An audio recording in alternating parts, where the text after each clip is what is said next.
Hey, welcome everyone. It's a blessing and a joy to be together. It's September 22nd. Good day in the neighborhood. And we're going to be celebrating today, which is the equinox, the fall equinox, by talking about backyard gardening. And I'd like to turn the program over to my very special wife, Chris Clay Bauman. So if you would introduce yourself and your colleague, the program is underway. I think Jean's going to introduce our. All right, Jean, you can take it away. Take it away, Jean. Yes, Dad. Well, my name is Jean Nocton. I'm originally from Ireland, as most people can tell, and but I am very excited. Well, let's get back to after a health scare a few years ago, I started looking into my lifestyle, my food, you name it. And I learned a lot. And I then decided I would go back to school and study. And I am a nutrition consultant. I graduated last year, and also a restorative wellness practitioner. Where did you go to school again? I went to school at Bauman College. Oh my gosh. Have you heard of it? I have been hearing a lot about it. Yeah. Yeah, it's a great part. It's tough. There's a lot of things we learn. Yeah. We work hard. Okay. And so it's been an absolutely fascinating journey. And it was funny, just my son came in last night and he said, "But Mom, nutrition isn't all just about food." And he said, "It's not just the food." Sure, it isn't. And I think he feels he wants to be very, I know it all. I can tell people about it. And I said, "You're right, honey." And he said, "Because it's so much more, isn't it?" And I said, "It is." And then I asked, "Well, what do you think it is?" And he said, "Well, it's all about the way you live and the things you do and the things you grow." And it's one of those moments where you're going, wow, he's listening. He might not listen to all the other things I say, but he is listening. And this is what I want for everybody is to start us listening and to start the awareness of what the things we can do and the changes we can make. And so we had a talk this morning at 11 o'clock where we talked about the climate and global warming and things that we can do, but and we talked about how we can sequester the carbon from the air into the soil and how that can help make the earth a lot healthier. And one of these ways is through home gardening. But as Dr. Bauman said, home gardening isn't, not everybody knows about home gardening. It's easy for some and other people don't know a lot about it. And so we decided that we wanted to, talk about home gardening and your backyard garden and what you can do. And we have a wonderful lady, Chris Bauman, who has an amazing garden and a wealth of knowledge with regards to how to do it, what kind of giving tips, information, but she has her garden is beautiful. And so she's going to talk to us about the different things that can be done and we can go from there. So Chris, so that's kind of me in a nutshell. I'll pass it over to Chris now. Take it away. All right. So I'm going to. Who are you and where did you come from, honey? So I am Chris Bauman, and I originally was from Colorado. And our father had a backyard garden, but it was mostly tomatoes and rhubarb and things like that. But it got me to at least taste a fresh tomato, which surprisingly, a lot of people have never tasted a fresh tomato from their garden or from someone's garden. So, whoops. Wait a minute, sorry about this. So this is, so I'm going to introduce the people that we are in this, that helped create this slideshow. So Jean Nocton, she talked a lot about how she's Irish, but came from Japan, and she's a cancer thriver and an adventure racer, and she has an adorable 9-year-old boy. And Dawn Ramey, she couldn't be here today because she started a new job and is in job training. And she lives, I think, in the Midwest, right? Is that true? Chicago. She lives just south of, just near Chicago. So she's a mom, she's an animal lover, and she loves gardens, and she's a traveler. And I'm from Colorado, and I'm a lover of nature, professional photographer, and I worked for Bauman College for a long time as the graphic designer and photographer. Tried my hand at video, but I had to learn too much. So that's who's helped create this. So what we want to do is to kind of give everybody an idea that you can set up for success and have fun in the garden, and that it can be very productive and not too intimidating. So you can see in this garden here that there's actually, even though it's a fairly small square foot bed, that's a raised bed with wood sides, which you don't have to do if you don't, there's many different ways of doing a garden. You can see that there's more than enough Swiss chard. There's herbs, there's oregano, and there's basil. There's also peppers, onions, there's dill, and there's lettuce. And in the back, there's beans and so much parsley that it went to seed. So evidently they planted too much parsley because they weren't able to eat it all. And so either you just let it go to seed or you cut it all and give it all to your neighbors, because gardens can be very, very, very abundant. So we want to create garden magic, and we want to do it personally. We want to do it in our community, because traditionally and for all time, having a garden is a community activity. Even if you just have it in your backyard, everyone has gardens, and they either have all the advice you ever want and more, or you can trade, you can share your produce and share what you do. And then the global impacts, which we went over earlier, and we will talk about that more later. So we'll go over the essential steps of starting a garden, nature's elements in it, and bringing creativity and fun into the garden.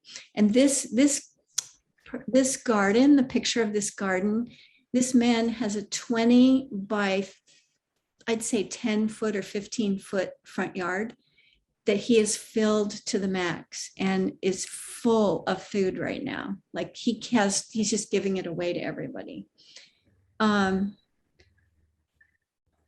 So anyone can have a backyard garden.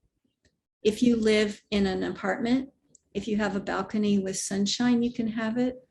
If you have an existing yard with trees and things like that, you can add to it, or you can take out certain things and add something that's more edible and usable by planting vegetables, herbs, and fruit trees. You can turn your backyard into a mini farm. You can actually just rip out everything and just like go for having chickens and maybe a goat and creating creating beds that you can put in your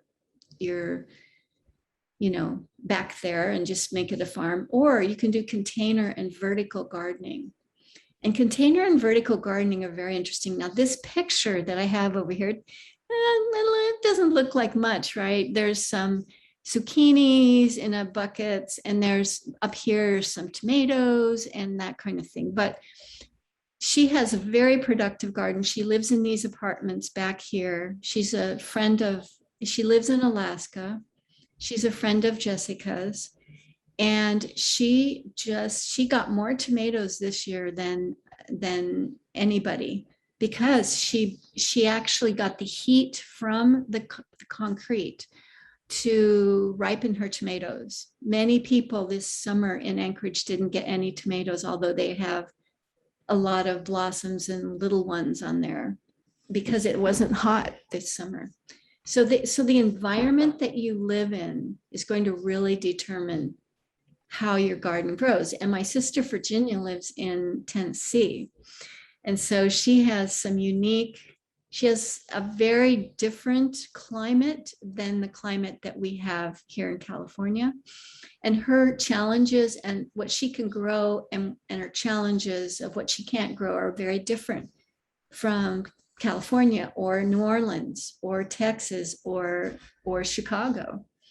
So that's one of the variables that or Alaska. So there's things that all gardeners have in common, and then there's things that are very specific.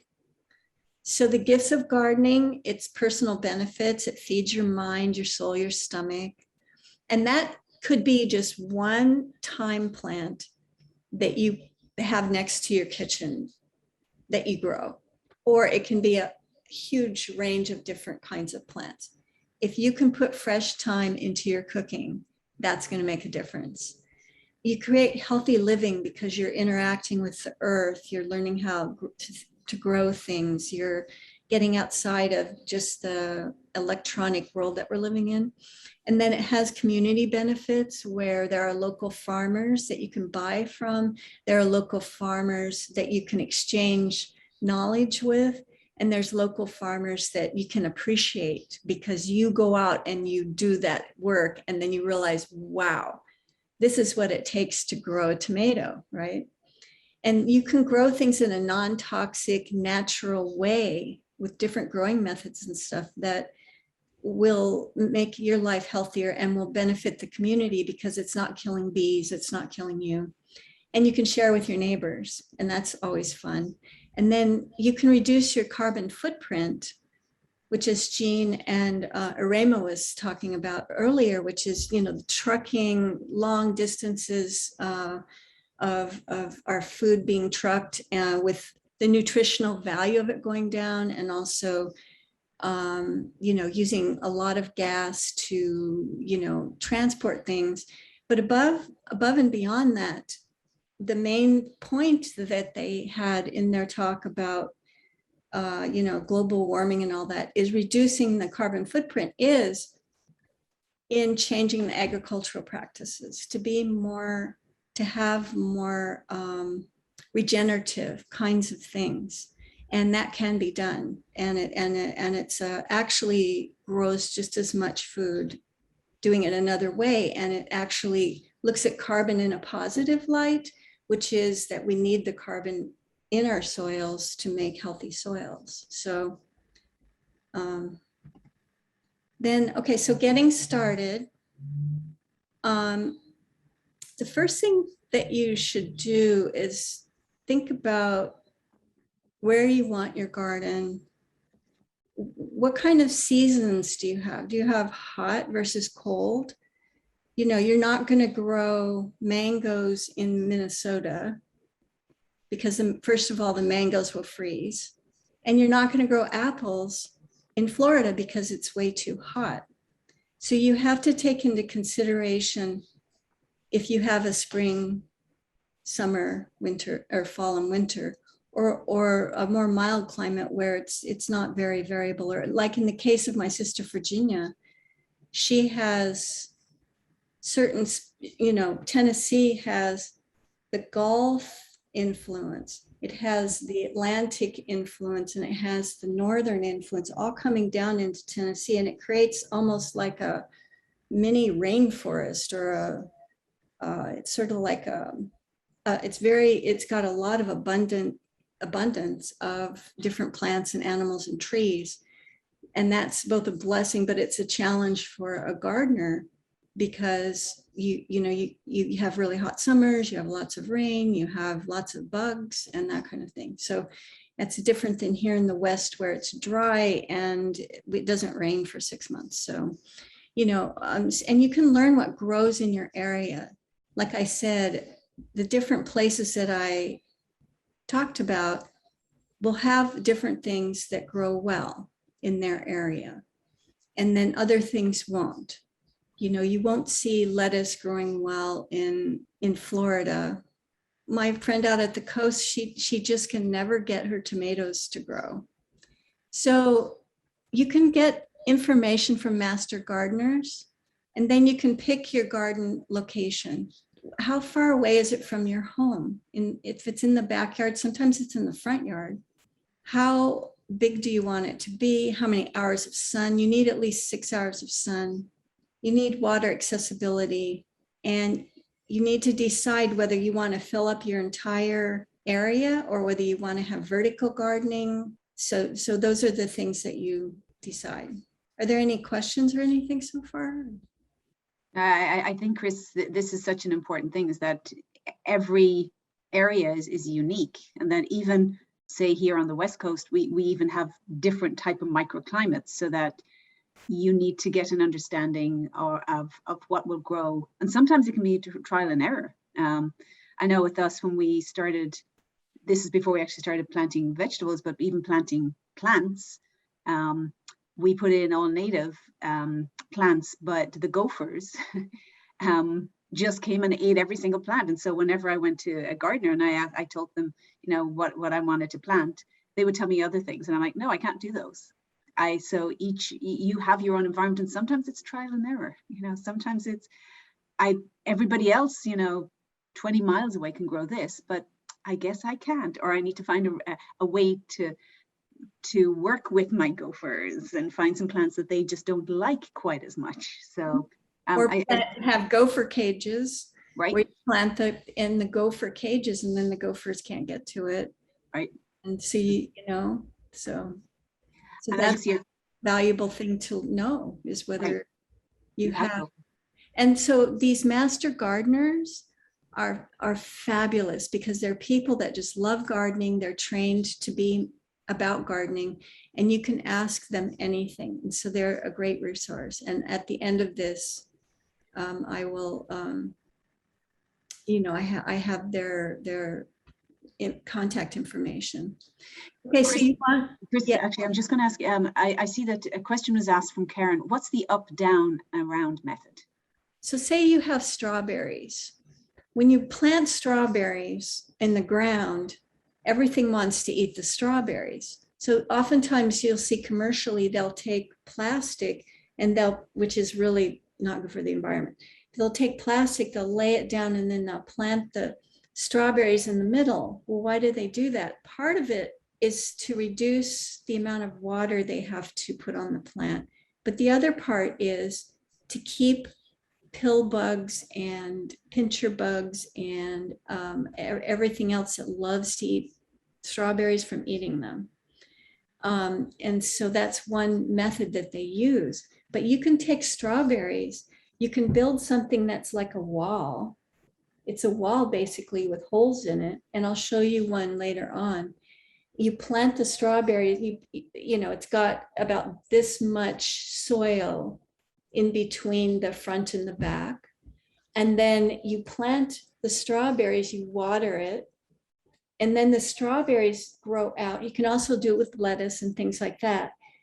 It grows out and the strawberries hang down, and you just go and pick them, and nothing is going to eat them because they're not actually laying on the ground. So that's the example of a vertical garden. You can also take cucumbers, or you can take cantaloupe and things like that, and you can vertically train them to go up or slanted, and then you have that as a vertical garden. And that's great if you don't have a lot of room in your garden, you don't have a lot of sun in your garden, that kind of thing. You can use vertical gardening. Down means that you just take over the whole thing, and around means that you can plant, interdisperse your edible plants with your regular plants, so that you don't have to make an edible garden separate from the rest of your garden. Especially if your challenge is sun, like my challenge is having enough sun. So I have to cram a lot of plants into a place where where they will grow. And so using the vertical method has been a really great thing for me. I've actually seen where you can use wooden pallets, and people getting creative with pallets, of course, untreated wood, because we don't really want to have the treated wood with the chemicals, but untreated wooden pallets, and creating an up garden with those. And again, if you're limited to space, it becomes not just, it's something edible, but it's also beautiful to look at. It becomes like a piece of art as well. Yeah, and I had a friend, this was back in the 70s, he collected old bathtubs, like the old clawfoot bathtubs that people were just throwing out because they're too rusty and all that. And he made gardens in that. And he would do the vertical garden thing. It was the first, he had all cement in he was renting, all cement. And he didn't want to put a lot of energy into his rental, so he put everything in containers and did these vertical garden things. I was just like, and he grew quite a bit of food. And it just really opened up my mind to what a garden can be, Right. And so you don't have to be your limitation is sun primarily, if you have enough sun, or if you have super hot areas, like I can see my sister's face, like, yeah, I'm here in Tennessee, sun. Anyway, so what you want to do is assess your sun first. Before you start to think, before you start digging, before you start drawing plans, you want to assess where your sun comes in and comes out. You can assess it by walking just by over several days, seeing how the sun moves, especially in the summer, and then looking at how it affects your house. So in general, the southwest side of things gets hotter and more sun. This is very general. The sun-loving plants, such as citrus trees, tomatoes, squashes, cucumbers, peppers, will do very well there. Cooler loving plants like greens, lettuce, tender herbs will need to either be planted somewhere else or shade cover. Now, in my yard, I have sun. You have to have at least 6 hours of sun for a sun-loving plant. In my yard, during the day, I get a lot of sun, but then in the afternoon, I start getting shade. So I can actually plant things that are cooler loving in sort of that transitional area of sun and shade. And because it will be cool in the hottest part of the day. So you can, that's why carefully observing where the sun moves, how does the shade come in, and that kind of thing will help you to be able to utilize as much space as you want and to be able to be successful in growing a variety of different kinds of things in your garden. The north side of the house is generally colder and shadier. So, depending on what you're going to plant, you may find that the north side is a little bit harder to get things to grow, but maybe not, depending on what they need. Like, for instance, some fruit trees need cold, and where I live, it's warm enough that sometimes they don't get enough cold dormant cold in order to really fruit well. But fruit trees also do need sun. So you would plant it maybe on the north side of your yard, but with some sun. I don't know. You have to observe it. The east side of the house gets morning light, and many plants love the morning light. So the west side of the house will get the afternoon light and can be very hot.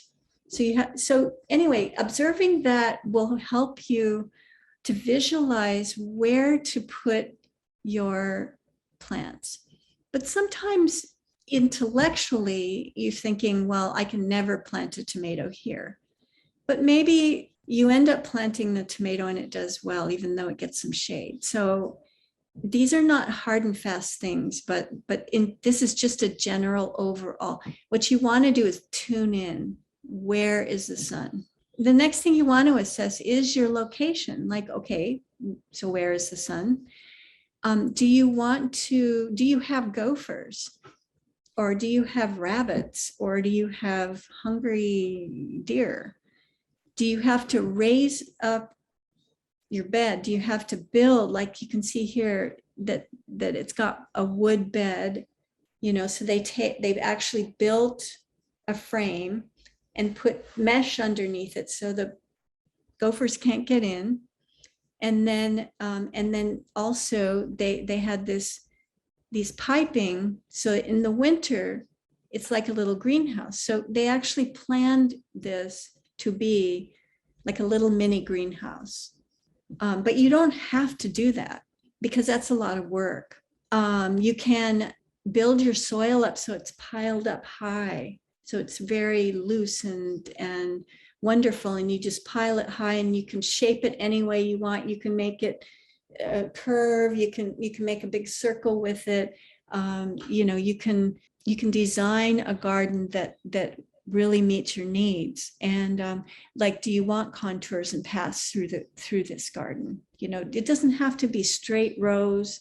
It doesn't have to do any of that. You can use your imagination depending on your typography. Maybe you have a big hill, so maybe you want to terrace it or those kinds of things. Chris, we have a question in the chat. Someone was asking, is there a risk of gophers going underneath?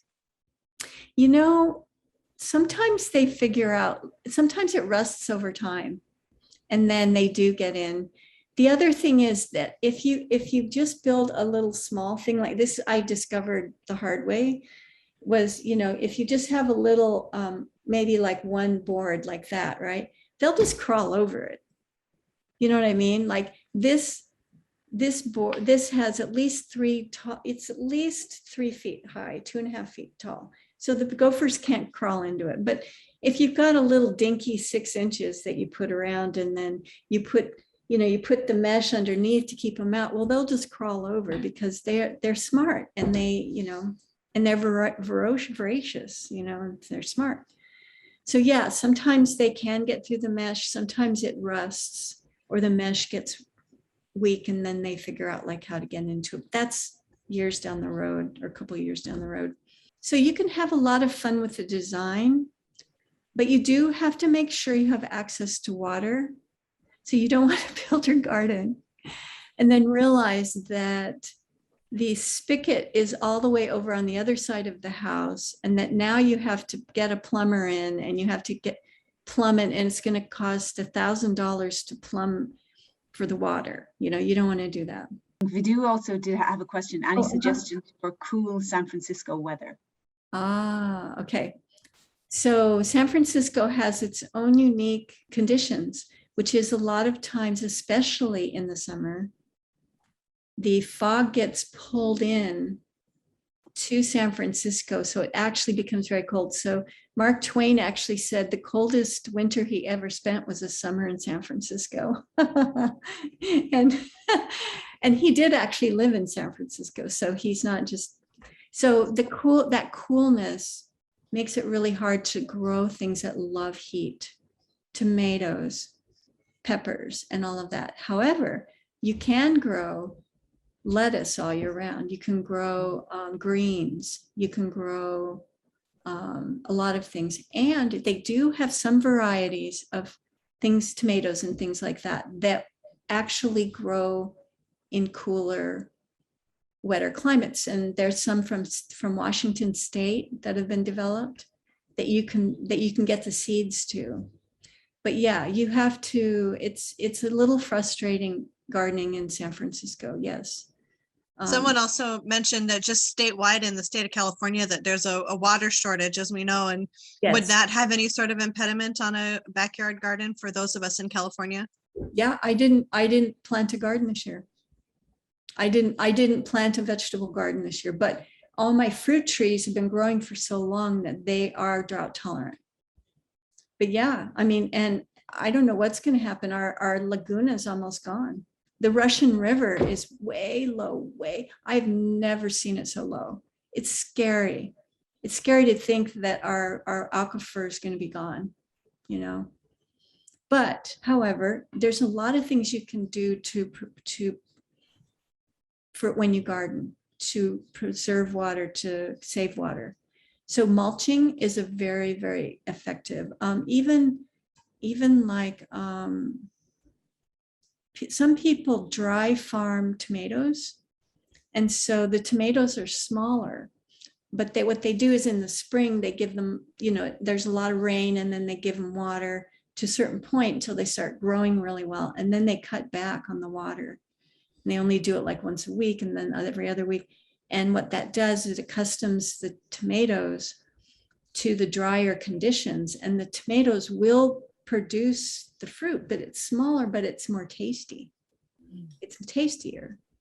So, there's a lot of ways that we can conserve water. Our neighborhood, there's a grower. He brings us these big containers of fresh produce he just picked that day, and we all buy from him. And it's fabulous. It's fabulous, and it's even better than what I can grow.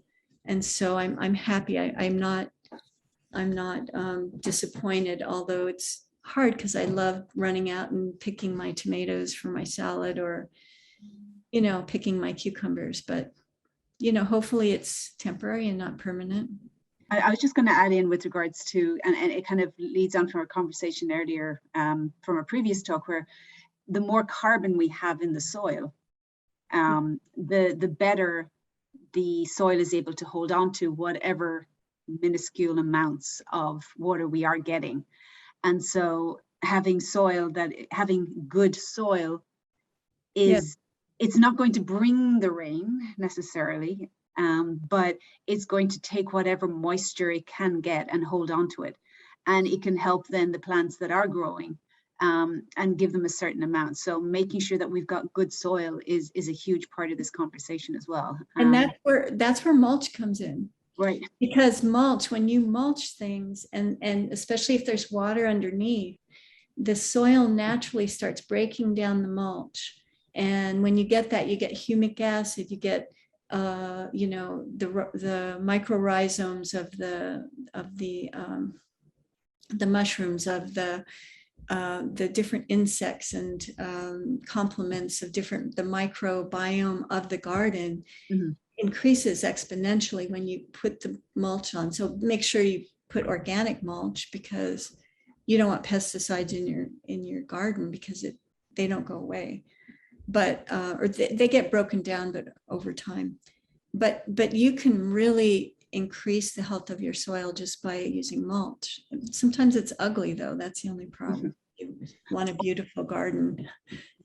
But you do need water. You do need water to get that soil. If you don't have the water, you can't have good soil. And forests won't come back after they're cut unless they have the water and the good soil. So it's all of that. We need it, desperately need it. So you just want to make sure that you have access to your water. Whoops. You want to make sure that if you want to bring compost in, that there's a path where you can bring the compost in, because that's the other thing is, if you put your garden somewhere and then you go, well, how am I going to get the amendments and the compost and everything into my garden? Oh, I don't have any access. Well, then that's not going to be good. So you want access. And then start assessing your needs. Start thinking about what you want to grow. Like if you plant an enormous garden and then you're working full time, you're taking care of kids, and you're having to do house remodeling, well, that's not going to work, because those plants are going to grow and you're going to have to take care of them and all of that. Maybe starting with a kitchen garden where you have your herbs that you want, 4 herbs, 5 herbs, grow those, and then work your way on that. Then you can, or maybe you need a big garden. You need that produce, and you need it. You need to eat it. And then do you want to incorporate the edibles and trees into your existing landscape, or start a new one, which we already talked about? Do you want your garden to be a garden where your children or your community are going to help you? If you're on a backyard balcony or cement courtyard, what would be your top herbs and vegetables and dwarf fruit trees that you could grow in containers? Because you can grow dwarf fruit trees in containers here in California. I don't know about Chicago. And then kitchen herbs gardens are easy to start. Then, okay, we did that. So you want to just take a shovel. So then you want to assess your soil and see what kind of soil you have. And you just take a shovel and dig into it. Now it'll either be really easy to dig into, and if it's easy to dig into, it's black like the soil that's in here. It's got a lot of, it just smells good. it kind of smells fresh, then that's the soil you want. But if it's sticky and hard pan and it doesn't have any rocks in it, but you cannot dig down more than 6 inches without breaking a sweat, then that's clay soil. And that's very mineral rich. So if you can add compost to that and mix that up with the clay, you will have very good soil because it's got a lot of minerals in it, but they're electrically combined together. And so it's very hard to dig in, and it's not permeable to the plants when the plants don't like that. Or if you've got rock, it's got really rocky soil, a lot of rocks with a little soil. Plants don't like that either. And if you have a lot of sand, but you don't have much soil, so it's really easy to dig in, it's sandy, the plants aren't going to like that either. What they like is dark, rich, loamy soil. And that is the gardener's grail. That's the gardener's grail right there, is to get that dark, rich, loamy soil. And that is both the challenge and the blessing is most of the time you add, let's see, I think, oops, wait a minute. Most of the time you will add compost and other things like that and dig it in and keep doing it until you make the soil that you want. So that's the work, that's what you are striving to do. But you have to assess your soil to see what you're going to need in order to make the garden successful. Okay, here's an assessment example. This is Eddie and I's house. We have a very small backyard. It's only 30 by 40. So we planted a bunch of things. I have 13 different kinds of fruit, which is really crazy. Let me tell you, this is so crazy. I don't know if you want to do that, but it's apples and pears. I have an elephant heart plum, which you can't buy anywhere. It's an heirloom plum. Figs, cherry trees, blueberry and Chilean guava bushes, raspberries, strawberries, peaches, and lemon trees. And then I have a raised bed for vegetables and herbs. So the difficulties I have in this design that I made is that I have afternoon shade, which is hard to grow things in deep shade. The drought is also really impacting my garden. Diseases, dealing with, the different diseases and pests which come along, and just the difficulty of maintaining such an intensive garden, like pruning in the spring and that kind of thing. The advantages are eating a lot of fresh heirloom food and having wildness and a variety of nature around me with a lot of beneficial insects, birds, and other life. This creates, a natural paradise that's very lovely to live in. So I'll show you, this is the backyard, and you can kind of see it's sort of scraggly. It is affected by the drought, but also I haven't been working on it. But that's what we did, was we took out a lawn, which was kind of a scraggly lawn, and put in a bunch of, fig and peaches and all of that. I made paths through rock garden paths and with it for a natural feel. But other people do it, they want more formal feeling in the garden. They want it more streamlined. A lot of the modern looking gardens are very streamlined, but mine is very complex. So here is where it starts to get fun, is you can start to think about how to design things. And on the right is the strawberry espalier, or the strawberry vertical garden. That's an example. But look, everything's in pots, all her beans and all that, because she's just renting. So when she leaves, she will take her garden with her, right? On the left is my lemon tree. And I just want to point out that this lemon tree is very productive. It provides lemons for me for the entire year. It's a Meyer lemon tree. But you can see it kind of has this yellowing on the leaves and everything. That is actually at one point almost killed it, but I brought it back because I have a relationship with it, and I tried different things. And at some point I realized it was getting too much water and it was causing the soil to be too soggy. So I cut back, I fed it and all that. And now it's coming back, right? So you have a relationship with your plants and where you plant them that is an ongoing relationship. But after a while, you start to really recognize what they need and what they don't need. And sometimes plants die and then you try it again, or you say, well, I can't grow that.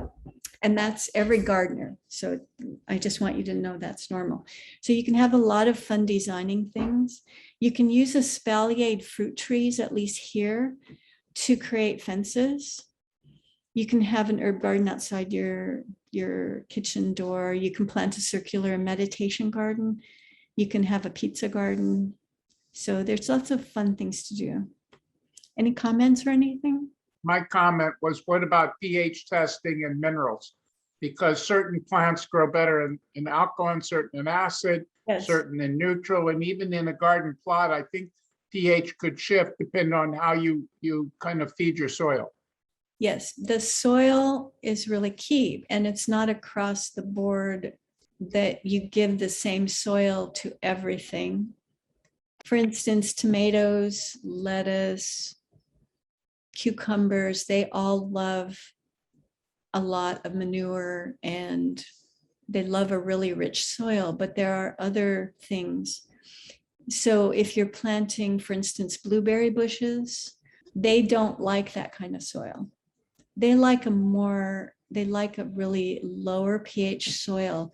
So you actually add things to the soil around, or you feed it sulfur, because acid loving plants can get yellowing leaves and stuff. And it's because the higher pH, they can't get their nutrition. So you have to know what the plants like and what they don't like. So that's why starting a little bit simple and then going to more complex is a good thing. Planning for complex, but starting simple is a good thing. Now you can amend your soil. You can test your soil, but it doesn't necessarily mean that it will bring you success, because you may test one part of your garden soil and it might say something, but then if you add manure and you add compost and all that, it changes it would change that test. So you have to see how the plants grow. And if they look like they've got yellowing leaves, they have certain patterns in the leaves, then you have to change and amend the soil. Now that it's time to add, now you've got the soil and you've got your garden dug and all that, you will learn how to plant. So you can either grow things from seed, or you can buy seedlings and plant them, and then know what the size of your mature plants are going to be, because sometimes people plant too close, and then when it grows up, you have to pull out some of the plants because they're too close to each other. So you want to be able to spread them out. And then you want to plant flowers and other things to attract pollinators. So actually on the left or on the right is a bee with some borage. They love borage. And then you can have fun. You can have themed gardens and that kind of thing. And then this is container balcony gardening. I just wanted to show you this picture. This is a high rise that they've designed it so that it has trees. But you could also have a garden on every single one of these as well. Here's valuable resources: the Master Gardener, the YouTube channels, your neighbors, books such as How to Grow More Vegetables, French Intensive Gardening, and there's a Seed Saver organizations. So the Seed Saver organization is a wonderful thing. They're saving heirloom seeds because heirloom seeds are becoming endangered. So does anybody have any questions? Chris, I love your garden, and I've been called a garden killer in the past. Oh, So I'm still a recovering garden killer, And I thought during the pandemic that I would be doing this gardening and all that, but it's just been a terrible failure, actually. The San Francisco is very cool and shady. The ground is really hard. And then Sebastopol, where my sister is, you know, that garden is just dry and it's full of gophers. Anyway, so I'm just looking, you know, I'm really grateful. I just want a little inspiration to restart, because you and Jean are at a very, very advanced level here. So, but any suggestions, or you know, I'll talk to you, you know, offline as well. But I just wanted to say that. Yeah, I Trying to mean, restart. How Chris suggesting the maybe wine barrel or half a wine barrel, because that is kind of almost a container, and it does have a you know, a vine and then some kind of the fungus. It's still there. I have never had indoors in my little garden any kind of the problem with the pests like gophers or anything. So I find that easy with who to start the garden, and just start with a small little thing. Okay. I've had planters, and because everything was eaten by us resident squirrel, we then had to, you know, we put the pipes in, we put the net, and then they died again. And now just starting, but I think with the planters, they're not above the ground. So, but I appreciate the barrel conversation. And just, I think everything I grow is basically feeding a family of squirrels that lives here too. So That's not a bad thing.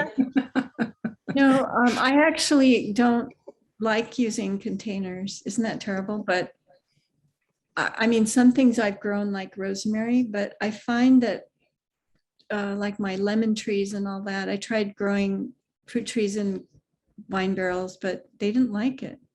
So, but for some people, they do excellent. I think I don't feed it enough, so I don't pay enough attention. And that's one thing, you have to be able to pay attention to it. But we'll talk later about that, because I have some ideas for you. Anybody else? I wanted to share, I found out about a service. It's a plant service where every month they send you some herbs and plants.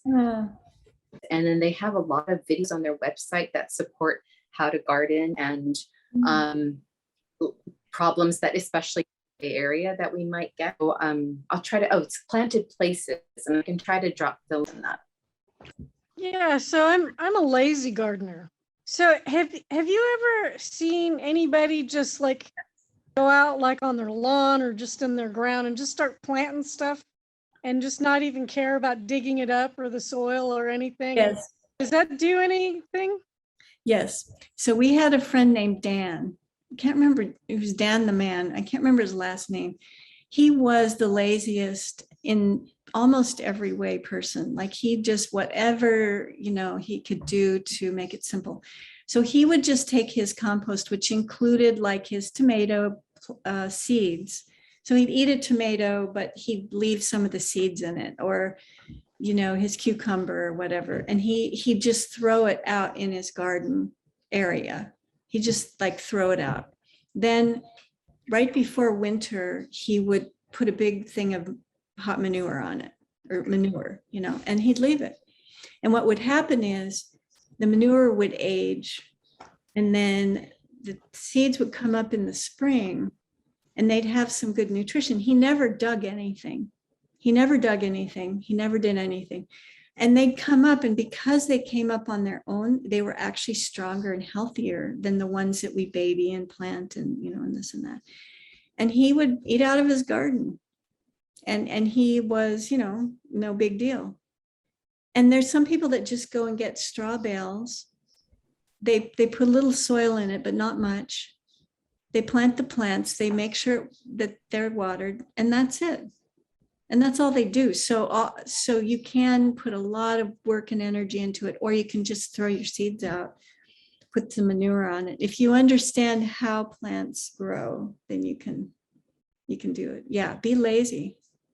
What do you do with your caterpillars that are eating all your dill or echinacea or whatever? Yeah, you just have to, for you, you have so many different things that potentially can eat your garden. But I have some suggestions for you, but we won't go through them here because we don't have enough time, but I will definitely give you some suggestions about what you can do there. There's actually a Bacillus thuringiensis that you sprinkle on it, and it kills the caterpillars. Somebody did have a question earlier. Are you pruning your fruit trees? I have been pruning them, but now that they're older, I realize I haven't been pruning them quite right.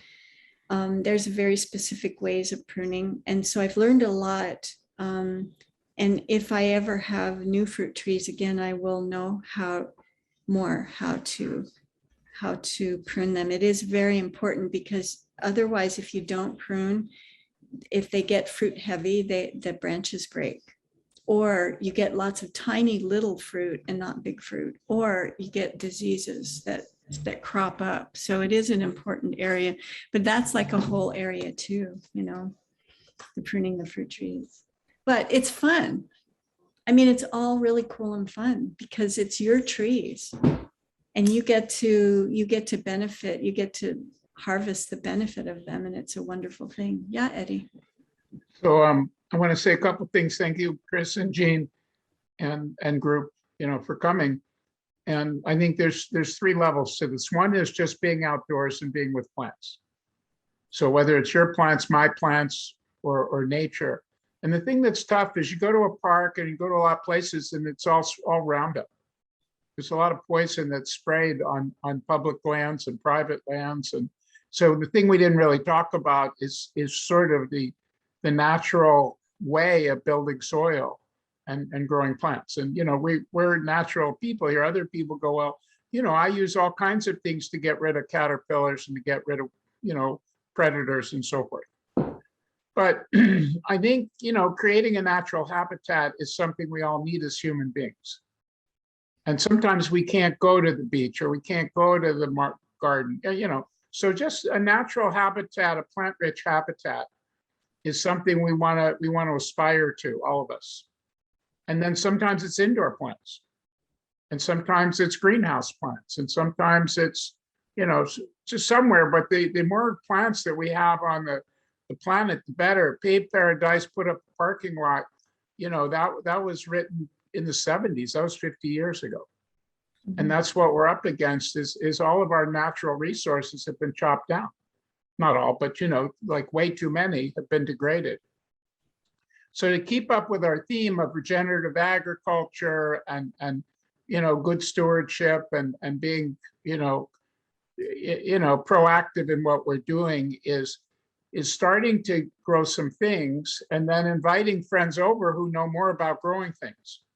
Because growers know how to grow. They can't even tell you in advance, but if you're with them, you'll see. You develop the eye to see and the intuition to feel, but it's not something I could do on my own right now because I'm out of practice with it. So this collective notion to me is very exciting, and going place to place and looking at gardens and soils and plants together would be really fun. So going on a little trip to San Fran and looking at it and having you and others go, yeah, I can see, this is what I see, because you see things I don't see.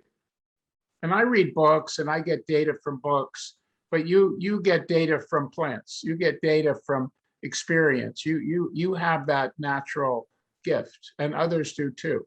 And those of us who don't will get that gift by being around someone, because these things are somewhat innate. It just takes some exposure. And then the children, they have no exposure to nature.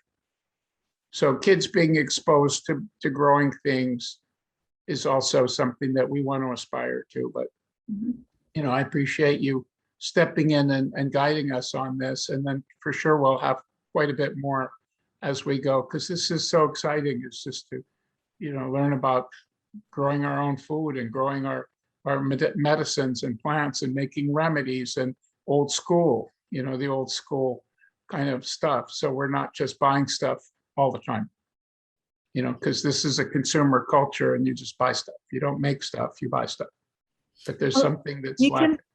You can have a consumer culture as a gardener. You're consuming. Well, I've noticed my wife's a plantaholic. And she's never seen a plant she didn't like or didn't want to bring home. And it could be worse, right?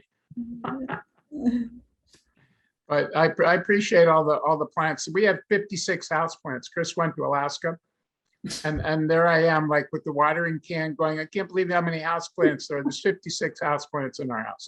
And then there's like 100 houseplants in the yard. And some of them are on the drip and some of them are not on the drip. Some of them are in containers, some of them are not in containers. So my wife is a very creative artist with lots of, interesting. But she actually gave away her secret. She said you have to have a relationship with the plants. And Well, that's yeah, something it takes to practice. That's a beautiful sentence right there. Very powerful sentence right No, there. I agree. So I agree. Yeah, they're not commodities. A plant's not a commodity. Plant's a living being. But I must say, the more you have, the more relationships you have to cultivate. Yeah. And if you don't show up, they get a little bit droopy. Well, it's like having 10 kids. The first Yeah. kid, you're like, oh my God. The Yeah. second kid is like, oh, how am I going to do this? The Wow. third kid is, this is impossible. The fourth kid, the other three take care of them. And then after a while, you're just like, okay, here's the lunches. And you just put out the lunches and that's it. I mean, it's not that, it's learning the basics. Once you learn the basics, then. Well, but the other thing I'd like to say before we wrap is that we've been in our house 30 years. Yeah. So when our house came, there was a backyard with a lawn, there was nothing, and the soil was nothing. But little by little, year by year, the soil's good. So we're building culture. It's always about culture, So we just build culture by, amendments and wormy poops and things like that. See, Virginia says that she has a relationship. She thinks she has a relationship with weeds. Weeds are okay. Weeds are plants that people haven't realized have value.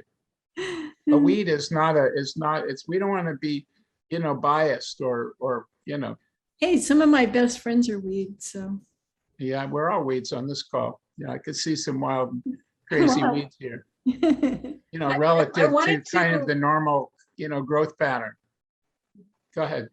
I wanted to add that, Bay Area muralist who's also a friend, her name is Mona Caron, Monacaron, and she paints fantastic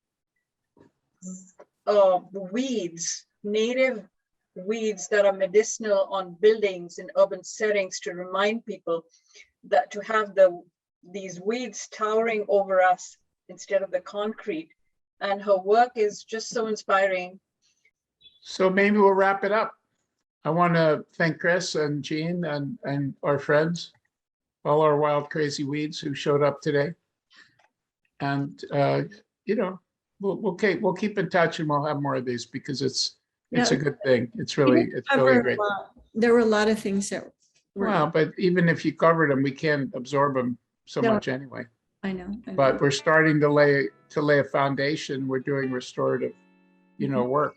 And this is part of that process.